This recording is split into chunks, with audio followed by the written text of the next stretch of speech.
Saudara-saudari yang terkasih, kita jumpa lagi dalam Pelita Hati hari ini, Selasa tanggal 28 April 2020, hari biasa Pekan Paskah yang ketiga.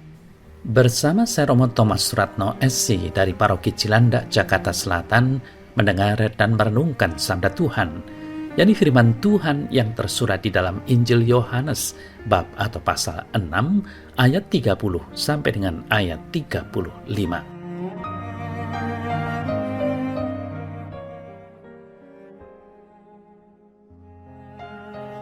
Di rumah ibadat di Kapernaum, orang banyak berkata kepada Yesus, "Tanda apakah yang engkau perbuat supaya dapat kami melihatnya dan percaya kepadamu?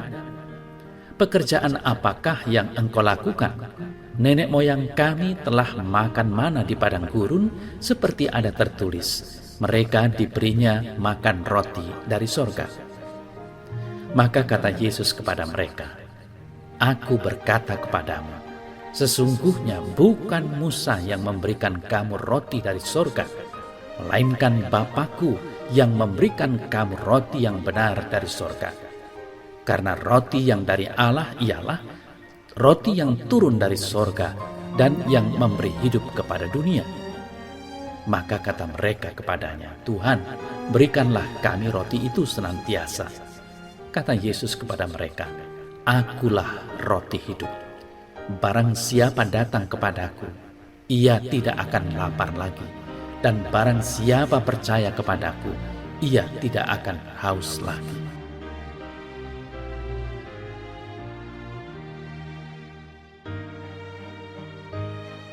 Saudara-saudari yang terkasih, sebagai makhluk hidup kita butuh makan dan minum agar tetap hidup.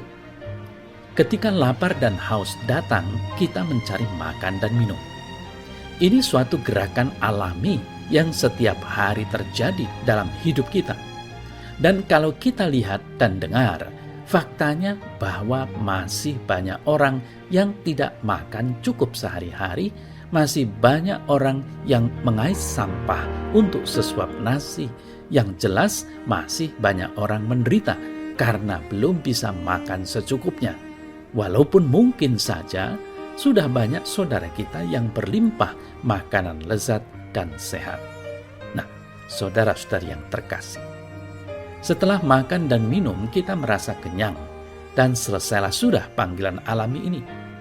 Pertanyaannya, apakah hidup kita cukup sampai pada makan dan minum?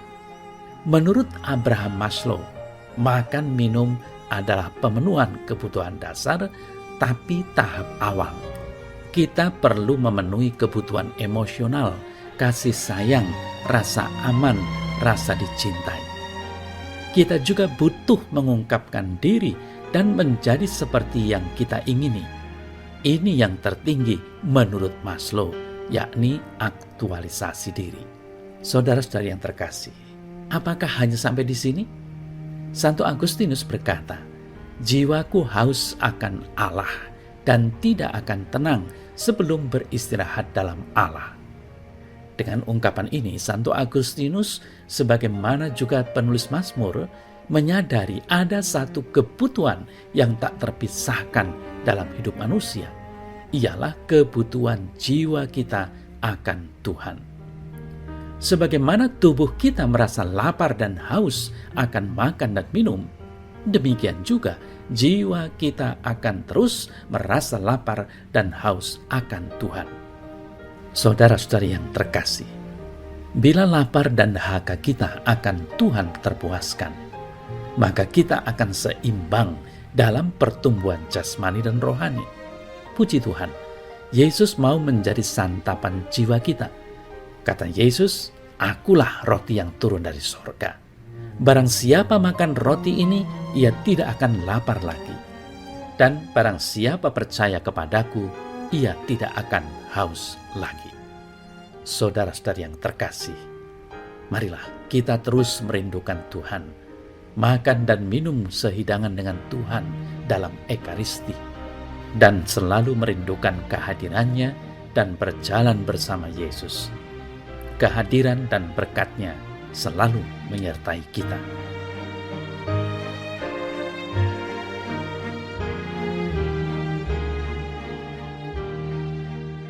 Ya Tuhan Yesus, aku bersyukur dan berterima kasih karena Engkau selalu hadir dan memberikan diri sebagai makanan dan minuman rohani dalam Ekaristi Kudus yang aku rayakan. Namun berilah aku kesadaran terus-menerus untuk selalu meyakini bahwa Engkau sungguh murah hati dan selalu berbelas kasih kepadaku. Amin.